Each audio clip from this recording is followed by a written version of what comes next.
Alright people, don't forget to subscribe and hit the bell notification. That way you'll know when I upload the next video and you'll be supporting my channel. Follow me on Twitter.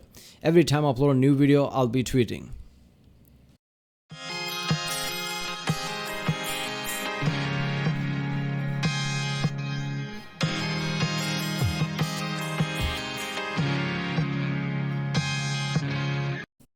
Hello in chat, UX, and this is 5 more horrible ways animals can end you by the channel Casual Geographics.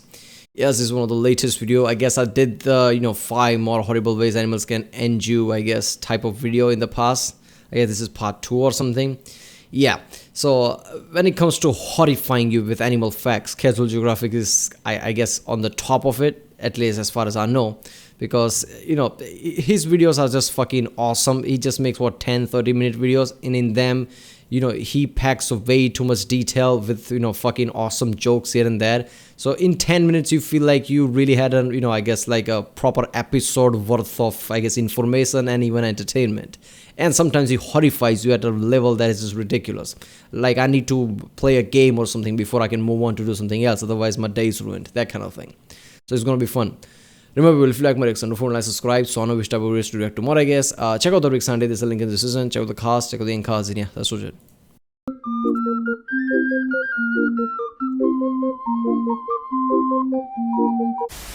Yep, because obviously one part just wasn't enough. I'm gonna make this real quick because I want to get right to the trauma. Earlier we talked about 10 of the worst ways animals can put a 404 on your birth certificate. That video is gonna be in the description in case you want to get caught up. But there were some pretty notable animals missing from the video, and half of that was on purpose so I'd have enough ammo for a part 2.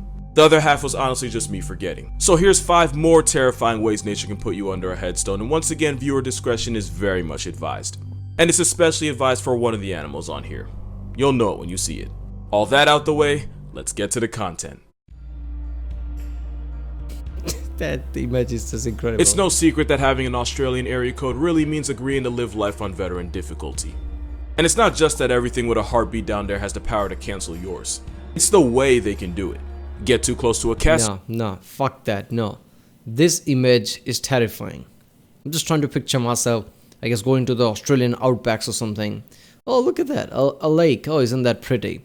Walking around, then that thing just, popping out like then just staring at me. That's like, Pennywise level shit right there. Hell no. Power to cancel yours. It's the way they can do it.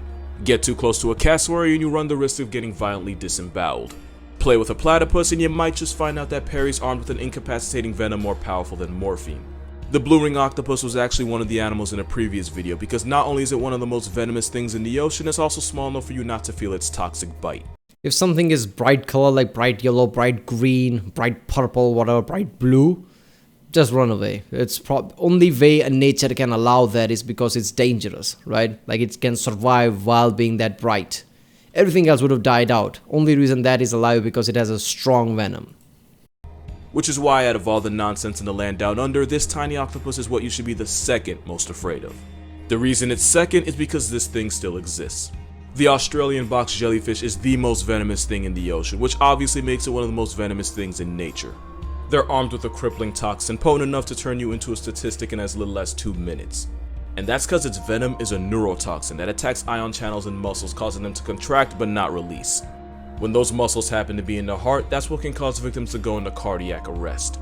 There have been cautionary tales of people being stung by box jellies while swimming and not even having enough time to make it to shore. The reason the box jellyfish is so disrespectful with its venom is because it's specifically designed to incapacitate its struggling prey before they have a chance to snap its tentacles. I call them the biggest middle finger to Australia because they're the polar opposite of blue rings. The blue ring's deadly bite may be painless, but those rings it's named after are designed to warn you before you even have a chance to get that close. Which means the only way this octopus can be a threat is if you're crazy enough or dumb enough to hold one. Box jellyfish give 0 warning, they're virtually impossible to notice until you feel the immobilizing agony that comes with the sting. If you accidentally brush up against those tentacles, thousands of sting cells blast microscopic harpoons into your skin, which is how the venom gets to you. Victims have said getting stung feels a lot like getting branded with a hot iron, which makes sense, because that's exactly what the scars look like. Yeah, that's relatable. I guess we all can imagine that. Hot iron. Okay. I don't remember which game it was. Maybe it was Assassin's Creed Black Flag. I don't know. There are certain games that if you go to ocean and there are But jellyfish like that, and if you swim under them, you get this kind of feeling, right? Like you got hurt or something. It's a neurotoxin. It should be the end of the game, right? You got stung, he drowned or something. Not like it just, I don't know. It just feels weird. This has reminded me of that. I always thought that they hurt. I didn't know they had neurotoxin that would basically paralyze you. Even if you survive, it can still give you the world's most painful tattoo, and if you're really unlucky, a nasty case of necrosis.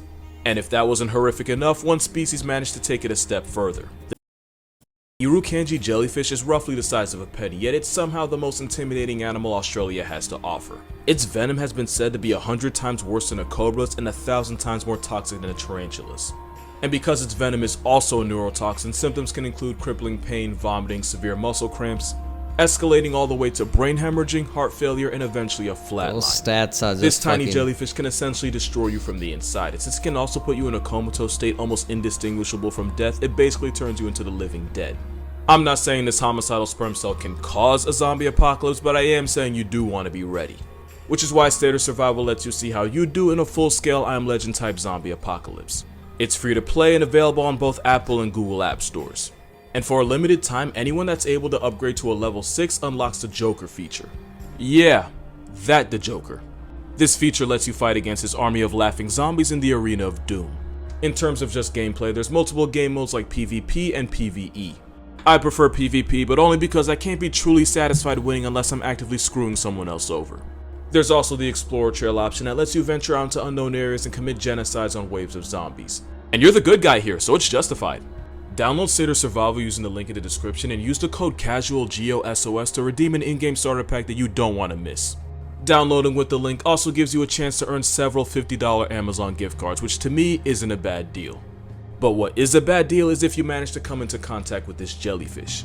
Because one of the symptoms of Irukandji syndrome is an overwhelming feeling of doom. It's getting good with the ads, right? I mean, he just slid that in. It was good transition, I guess. Some victims will reportedly be so sure they were going to die that they would beg the doctors to put them out of their misery permanently.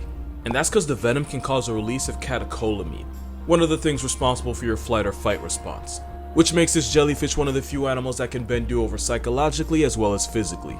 Basically, it puts the fear of God in you to the point where you want to go meet him. That being said, with immediate medical attention, your chances of getting put on the news by a box jelly are surprisingly low. Doesn't change the fact that an estimated 50 to 100 people lose the lottery to this hellspawn each year. And because of the nature of the symptoms, that number could very well be higher and the deaths either go unreported or get falsely attributed to something else. The worst part is you will almost never see it coming, unlike the next animal. A few comments from the previous video questioned why I left big cats off the list, and honestly the answer is pretty simple.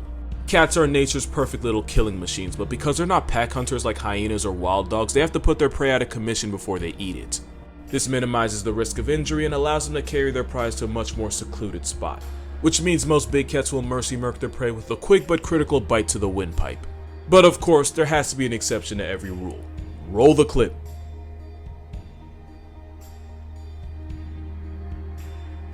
Yep, a jaguar.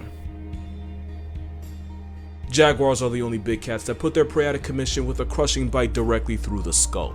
Jaguars are basically the bull sharks of cats. They're not the biggest or the most notorious, but pound for pound they're the strongest with the most devastating bite. A jaguar's max bite force has been estimated to be in a range from 13 to 1500 pounds per square inch. That mouthpiece is not only strong enough to evict a turtle from its shell, but it produces enough force to puncture the skull and even pierce the brain. This method is enough to one-shot virtually anything in its area code, from capybara to caiman, and they've even been known to rip the cranial cap off of animals as tanky as the tapir, which can weigh over 800 pounds.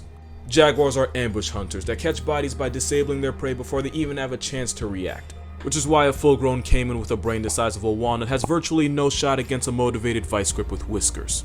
And since jaguars primarily puncture the temporal bones of the skull, they essentially punch holes in your head by biting between the ears. And because jaguars are as comfortable that photo never gets old. I don't know, look, we humans see certain animals as, real dangerous predators. Crocodiles are among them, right? So we see crocodiles like, holy shit, let's just stay away from them. But another animal that literally hunts and, I guess, prey on crocodile. I don't even know what to think of that. Jaguars literally prey on crocodiles. The crocodile just runs out because they know they can do shit. And we fear crocodiles. Holy shit, that's a crocodile. Let's run away. I mean, I can't think of another predator that we fear like that. And another predator that basically preys on that, right? Because tigers and lions, they can fight, but tiger cannot just prey on the lion and lion runs away. That's not the case. I mean, I'm trying to think of another predator that basically runs away from another predator that's even more dangerous, that we fear basically. So I don't know, the jaguar is weird in that case. Crocodiles are a real threat to humans, right? I mean, we see crocodile, holy shit. And jaguar literally, hunts them. And, crocodiles can't even put up a fight. So that's just fucked up, right? That makes the jaguars whole other level of scary. Catching life sentences in water as they are on land, they're South America's all-terrain assault weapons. If a jaguar wants your name off the census, you're not even a person, you're a walking corpse at that point. But spoiler alert, jaguars don't even have the worst bite on this list.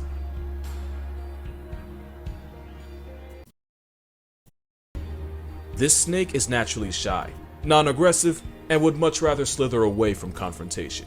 It's when it feels cornered that the bum sling shows you why it's one of the most venomous snakes to ever live. It's green. This sub-Saharan serpent is armed with hemotoxin-riddled venom, which contains anticoagulants that limits the body's ability to form blood clots. Which is how this introvert of a snake can cause fatal hemorrhaging in tissues in muscles and the brain, causing you to bleed into an obituary. If left untreated, the bite from a bum sling can cause you to bleed from virtually every orifice, including the eyes, nose, gums, and even the anus. Why did that guy do it then? Internal and external bleeding aside, there's two main reasons why this snake is a cell block D level menace. Number one is the lethal dose of the venom itself. It's been said that the amount of bum sling venom needed to introduce you to your ancestors is one of the lowest of any snake. Number two is because of the very nature of snakes. Venom is physiologically expensive to make, so snakes will often deliver dry bites when they don't want to inject venom. It's how they get their point across without wasting precious venom on a non-life-threatening situation. You're probably wondering how not releasing venom is a bad thing, and here's where nature shows you how much of a female dog she really is. Bum sling venom is slow-acting, and it can take the victim several hours to feel the effects. This can cause victims to falsely assume the bite was dry and to not seek medical attention as urgently as they should. By the time you're bleeding out of your ass and eyes, you're already on the waitlist to the cookout in the clouds. And without anti-venom, a complete blood transfusion could be the only thing keeping you from a box in the ground. In 1957, herpetologist Carl Smith was bitten by a young juvenile bum sling, but he didn't immediately seek medical attention because he assumed the baby snake couldn't produce the lethal dose. You could probably guess how that movie ended. Instead of getting to a hospital, Dr. Schmidt recorded all of his symptoms after being envenomated. All of them, except for the last one. That day, Dr. Schmidt became past tense, likely at the hands of internal excessive bleeding, all because of one mistake. Had he been rushed to a hospital and received anti-venom, he might have lived long enough to learn his lesson. Lucky for us, the bum sling is timid and afraid of people, and for all its toxicity, it has a surprisingly low body count, believed to be only responsible for less than 10 deaths. Unlike the next animal, which has a body count not in the hundreds, not thousands, but likely in the millions.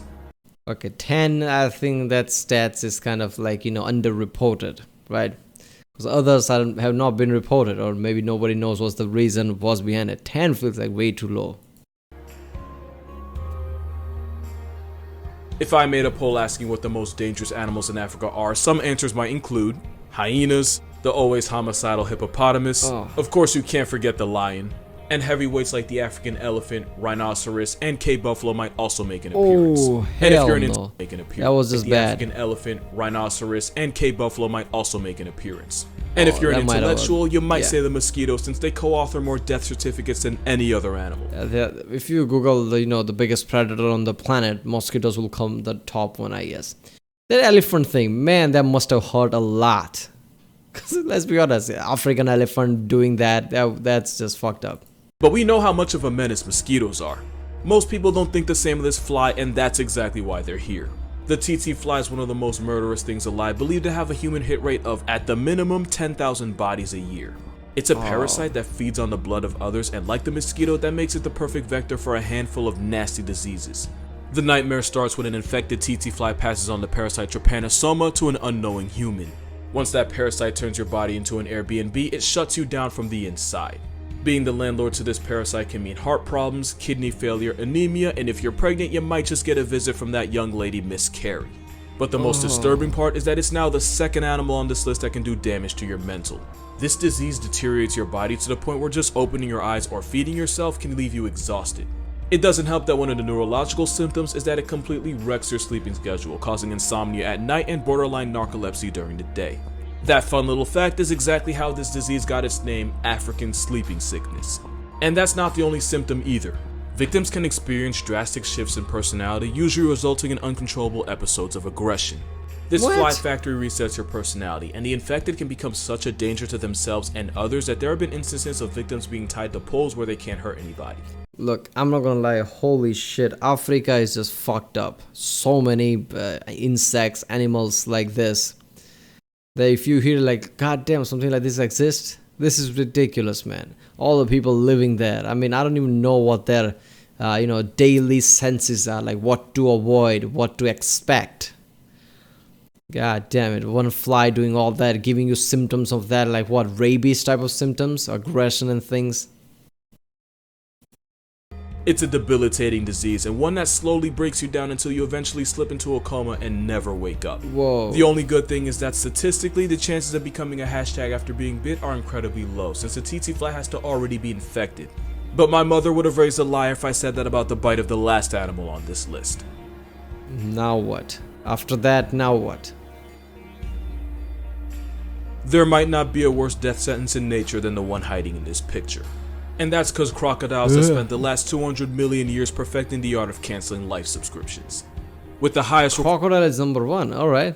So I guess, the point I was making about the jaguar is, I guess, kind of true. Crocodiles are number one, animals that could end you in horrible ways. And jaguar hunt them. So that makes jaguar at a whole other level, I guess. Reported bite force of 3,700 pounds per square inch. Getting assaulted by a croc is like getting hit with a sledgehammer with teeth, with enough power to tear flesh and crack bone. Not even the murderous hippo can match that force. The crocodile's hunting strategy involves sneaking up to its victim underwater while completely undetected, which they can do because nature put their eyes on the top of its head, giving them a disrespectful stealth factor. Those are all eyes, and they're all looking at you. Once they're close enough, they slam about 60 razor-sharp cones for teeth into their prey and then drag them into the water where they have a home court advantage. Especially since a crocodile can hold its breath for over an hour. And as if death by reverse baptism wasn't enough, crocodiles have possibly the most unforgiving finishing move of any animal. Yeah, that rolling The crocodile's death roll is designed to rip their struggling prey apart into easier to swallow chunks of flesh. I'm not gonna let you see what just happened to that zebra, just know its neck is now non-existent. And with jaws like a snare trap, surviving a fate with a prehistoric homicide gecko usually involves negotiating an arm or a leg. The crocodile's hunting method is so successful that they've been around that clip. I remember one of the clips from this channel where one guy just, I don't know why, there was like one of those things, that spectacle thing, that he was doing something with the crocodile and put his hand inside the crocodile, and crocodile just, grabbed it and did the death roll thing. And I was questioning that hand is gone or something. It must have, because let's be honest, a predator like this has way too strong of a bite and way too strong of a force. Your limbs are nothing. If it, spins like that 360 degrees, your hand is dislocated already and you're screwed. And that happens way too fast. I don't know, that's just gives me shiver every time I think about it. I just saw that too just now. That person just got, swing around. That's just, why would you go anywhere near a crocodile? I mean, thrill seekers, really? You want to thrill seek? I mean, look, people jump from the sky, right? Divers, whatever. I understand that even, but go in front of animals, what the fuck? For hundreds of millions of years and barely had to change their playbook. But the most haunting thing about them is that they believe in the worst type of equality. Jaguars don't see humans as prey, and they're just as likely to run away from an encounter. For all its venom, the bumsling's first choice is always pacifism. For a crocodile, anything that makes enough of a disturbance in its waters can get put on a list. And out of all crocodilians, it's the Nile and saltwater crocodiles that have been known to attack humans with enough regularity to be classified as man-eaters. And because splashing only excites them, a good number of victims are small children that unintentionally... Nile and saltwater. So they must be big and, I guess, really terrifying. God damn, I need to watch a video on Nile and saltwater. Was that I think that was the Nile crocodile, right? That, the tourist was, watching that, I guess. That was big. In its dining room. Crocodiles pack up about 1,000 people a year, and as we continue to encroach on their space, that number is only gonna get higher. And that's gonna do it for this video. Honestly, if this video doesn't get demonetized, I'd be more shocked than Pikachu, so my Patreon's gonna be in the description. Being a patron earns you access to videos before I post them, along with exclusive content you might not find anywhere. Yeah, people, go to Patreon, support this guy. It's a really great channel. I love how he just packs so much information in a short video. And yeah, this was terrifying, especially the fly thing, right? The fly thing basically, all the symptoms that it gives you is just ridiculous, right? The crocodile, obviously, crocodile is always terrifying. We as human has specific predators, specific animals that we fear a lot. Crocodile is one of them, right? Just the sight of them is enough for us to piss our pants. I mean, to most of us. People in Florida and things like that who just walks around with crocodile, alligator, I don't know. Certain people even keep them as pets. I don't even understand that. Like, what the fuck? One day it just gets loose and kills lots of people. Like, how did that happen? How do you think? Alright, well, that was 5 more horrible ways animals can end you by the channel Casual Geographic. If you like my reaction, don't forget to like and subscribe. By subscribing, you'll be supporting my channel. You'll know when I upload the next time a video like this with Casual Geographic, or Frank One, things like that, or any other that you like. And yeah, that way I'll know which type of videos to react to more. And yeah, I'll see you next time.